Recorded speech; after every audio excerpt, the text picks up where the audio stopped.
बिस्मिल्लाह रहमान रहीम। अस्सलाम वालेकुम नाजरीन, मैं हूं जीएम जमाली और आप देख रहे हैं डिजिटल के सबसे बड़े चैनल न्यूज़ पाकिस्तान का प्रोग्राम ए टू जी।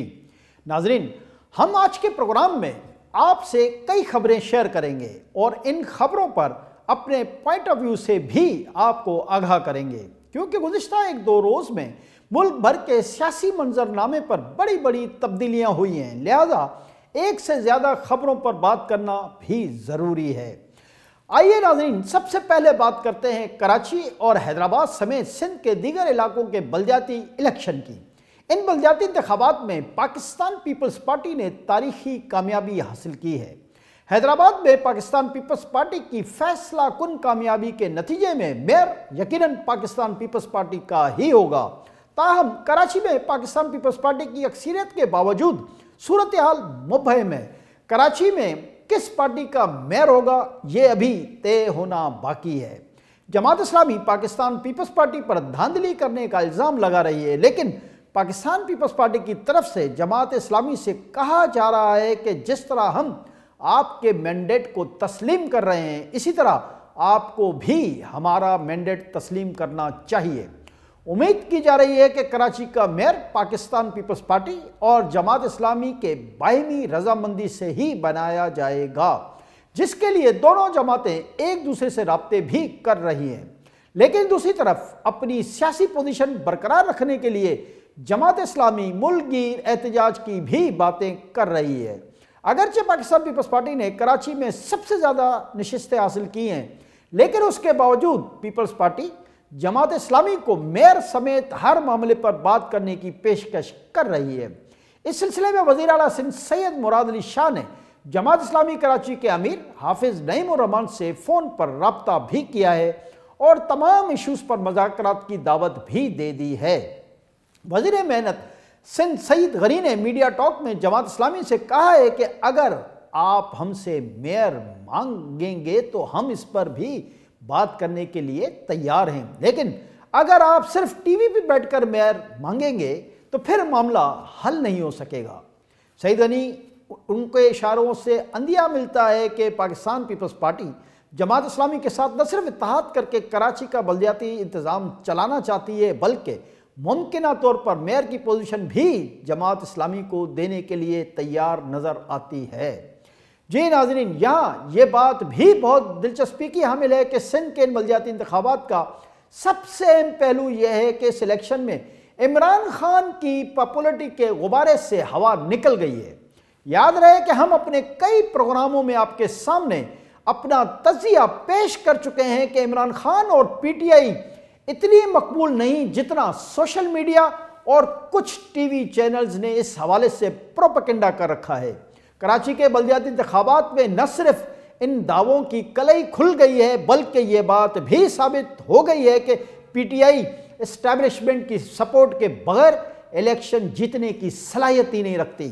यकीनी तौर पर कराची के इन बलदियाती इलेक्शन का असर मुल्क के दीगर इलाकों पर भी पड़ेगा और आने वाले सूबाई और कौमी असम्बलियों के इलेक्शन में पीटीआई की असल पोजीशन खुल कर सामने आ जाएगी। लेकिन ये भी तय है, इमरान खान की सियासत का असल मकसद मुल्क में सियासी व मुआशी अदम इस्तेहकाम पैदा करना है। लिहाजा वो मुस्तकबिल में भी होने वाले इलेक्शन में मुमकिना शिकस्त के बाद एक मरतबा फिर सड़कों पर ही होंगे और एहतजाज ही करते रहेंगे, क्योंकि शायद किसी तरफ से इनको इसी असाइनमेंट पर मुंतज़िम किया गया है। जी नाज़रीन, इधर पंजाब असम्बली की तहलील के बाद आज खैबर पख्तूनख्वा असेंबली में भी तहलील कर दी गई, जिसके बाद केपी में भी निगरान सेटअप की तैयारियां शुरू हो चुकी हैं। लेकिन दूसरी तरफ कौमी असम्बली में स्पीकर राजा परवेज़ अशरफ ने पाकिस्तान तहरीक इंसाफ के 35 अरकान ने कौमी असम्बली के इस्तीफ़े मंजूर करके पीटीआई और इमरान खान पर जवाबी तौर पर सियासी हमला किया है। हुक्मरान इत्तेहाद की इस चाल पर पीटीआई के हलकों में खुलबुली मच गई है और इमरान खान को एक नई पशेमानी और परेशानी का सामना करना पड़ रहा है। यहाँ इस बात की वजाहत ज़रूरी है कि इमरान खान ने एक और तारीखी यूटर्न लेते हुए 2 रोज़ कबल कौमी असम्बली में दोबारा आने का अंदिया दिया था। जिस का मकसद वज़ीर आज़म शहबाज शरीफ के खिलाफ तहरीक अदम एतमाद लाना था, जबकि कौमी असम्बली में कायदे हिज़्ब इख्तिलाफ का ओहदा भी लेना था, क्योंकि अचानक इमरान खान को ये ख्याल आ गया है कि इन्हें आने वाले दिनों में कौमी असम्बली के इलेक्शन की सूरत में निगरान वज़ीर आज़म के नाम के लिए अपना हिस्सा डालना चाहिए। लेकिन हुक्मरान इत्तेहाद ने अचानक पीटीआई के अरकान असम्बली के इस्तीफ़े मंजूर कर लिए, जिसके बाद अब कौमी असम्बली में पीटीआई अरकान की तादाद कम होकर सिर्फ 70 रह गई है। अब पीटीआई तहरीक अदम एतमाद लाने की पोजीशन में नहीं रही। इस तरह इस मामले में इमरान खान को मुंह की खानी पड़ी है। नाज़रीन, यहाँ ये अमर बहुत दिलचस्प है कि इमरान खान पाकिस्तान को आइन व कानून से बालातर होकर अपनी मर्जी के मुताबिक चलाना चाहते हैं। जब उनकी हुकूमत ख़त्म हुई तो पहले उन्होंने साइफर का ड्रामा रचाया और अमेरिका पर हुकूमत गिराने का इल्ज़ाम आयद कर दिया, और पीटीआई के अरकान असम्बली इस्तीफ़े देकर कौमी असम्बली से बाहर आ गए। उसके बाद उन्होंने अमरीकी साजिश के बयानियों को तो फरामोश कर दिया, और उन्होंने फिर जनरल बाजवा, जिनकी तारीफ़ें करते उनकी ज़बान नहीं थकती थी, उनका पीछा करना शुरू कर दिया। उस दौरान इमरान खान से तमाम सियासी जमातों और हुक्मरान इत्तेहाद ने बार बार कहा कि वो कौमी असम्बली में वापस आ जाएं, लेकिन वो कौमी असम्बली के बारे में नाजेबा ज़बान इस्तेमाल करते रहे।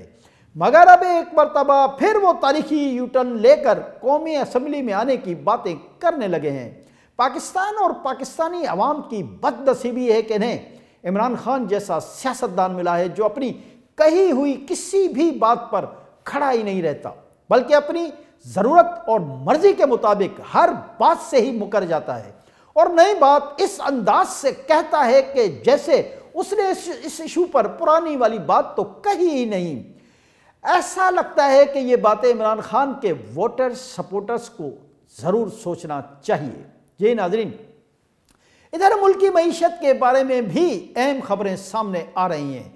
Governor state bank Jameel Ahmed ने ऐलान किया है कि अगले हफ्ते से मुल्क में डॉलर्स आना शुरू हो जाएंगे। कराची में FPCCI में खिताब करते हुए governor state bank Jameel Ahmed का खुशखबरी सुनाते हुए कहना था कि अब ज़र मुबादला के ज़खायर बढ़ना शुरू हो जाएंगे। उनका कहना था कि हमें कारोबार को सहूलत देनी है, करंट अकाउंट खसारे के सबब इकदाम करने पड़े, हमारी इंपोर्ट्स कम हुई हैं, 33,000 LCs के केसेस क्लियर किए हैं। LCs को जांचने में काफ़ी वक्त दरकार होता है। उन्होंने कहा कि बैंक से कहा है कि खुराक, अद्वियात और तेल को तरजीही तौर पर देखें, एक्सपोर्ट के लिए इंपोर्ट माल को तरजीह दी जाए, ज़राई शोबे के लिए इंपोर्ट में सहूलत पैदा कर रहे हैं। मज़ीद डॉलर्स आते ही मज़ीद इंपोर्ट्स को सहूलत देने का मंसूबा भी है। डॉलर्स को देखते हुए ही इंपोर्ट का फैसला करना पड़ता है। जी नाजरीन, governor state bank Jameel Ahmed ने कहा कि अगर इंपोर्टर्स डॉलर का बंदोबस्त खुद करते हैं तो हमें एतराज़ नहीं होगा। एक्सपोर्टर्स को अपने डॉलर से इंपोर्ट का बंदोबस्त करने की मुकम्मल इजाज़त होगी। उन्होंने ये भी कहा कि कुछ माल बिला इजाज़त इंपोर्ट के सबब भी पोर्ट पर फंसा हुआ है। शरह सूद के बारे में फ़िलहाल कुछ नहीं कहा जा सकता। कबल अज़ी आज जब गवर्नर स्टेट बैंक FPCCI के मरकज़ी दफ्तर पहुँचे तो इस मौके पर एक सनअतकार उनसे गुफ्तगू के दौरान रो पड़ा। सीनियर सनअतकार सलीम बकिया गवर्नर स्टेट बैंक से मुलाजमीन को निकालने का जिक्र करते हुए रो दिए और कहा कि 950 मुलाजमीन में से सिर्फ 350 रह गए। कल मेरा बेटा आया कि मज़ीद 100 मुलाजमीन फारिग करना होंगे। इस मौके पर सनअतकारों ने अपने दुखड़े गवर्नर स्टेट बैंक के सामने रख दिए और मुतालबा किया कि बंद होने वाली सनत का सूद स्टेट बैंक ऑफ पाकिस्तान अपने ज़िम्मे ले ले। गवर्नर स्टेट बैंक से गुफ्तगू करते हुए FPCCI के सदर इरफान शेख ने कहा कि एक्सपोर्टर्स और इंपोर्टर्स स्टेट बैंक की तरफ देख रहे हैं। साबिक सदर FPCCI नासिर बगू ने कहा कि स्टेट बैंक में बैठे अफराद खुद को वर्ल्ड बैंक और IMF समझते हैं। यही सूरत हाल रही तो मार्च तक हंगामे फूट पड़ेंगे। ओपन अकाउंट में डॉलर की मुंतकिली की इजाज़त दी जाए, जब मर रहे हों तो मरा हुआ भी हलाल हो जाता है। ईरान से यूरोप और भारत ट्रेड कर रहे हैं, इस तरह करोड़ों डॉलर्स बचाए जा सकते हैं। सप्लाई चैन से न खुली तो बेरोजगारी का सैलाब आएगा। रमज़ान में दालें 1000 रुपये किलो हो जाएंगी। शरह सूद का महंगाई से कोई ताल्लुक नहीं। पाकिस्तान में बहुत डॉलर्स हैं, स्टेट बैंक इन्हें तलाश करे। जी नाज़रीन, FPCCI के साबिक सदर अंजुम निसार ने इस मौके पर कहा कि बहरान के हल के लिए वजारत खजाना और स्टेट बैंक के पास कोई पॉलिसी नहीं। ऐसा लगता है कि स्टेट बैंक कमर्शियल बैंक से मिला हुआ है। सनतें बंद हो रही हैं, लोग फारिग किए जा रहे हैं, बैंक से डॉलर के तीन अलग अलग रेट्स दिए जा रहे हैं। साबिक सदर FPCCI ज़करिया उस्मान ने कहा कि डॉलर्स की अपने तौर पर इंतज़ाम पर खुली इंपोर्ट की इजाज़त दी जाए। मुल्क अनारकी की तरफ जा रहा है। जी नाज़रीन, इस मौके पर मारूफ सनतकार इंजीनियर जब्बार ने कहा कि मिफ्ता इस्माइल ने स्टेट बैंक के बोर्ड में अपने 2 दोस्तों को इंटर करवा दिया है। स्टेट बैंक के 64 लोग जिनेवा जाते हैं और बड़े होटलों में रहते हैं। शबीर मंशा चेहरा ने गवर्नर स्टेट बैंक से शिकवा किया कि स्टेट बैंक के अफसरान FPCCI रहनुमाओं के फ़ोन कॉल्स तक नहीं उठाते।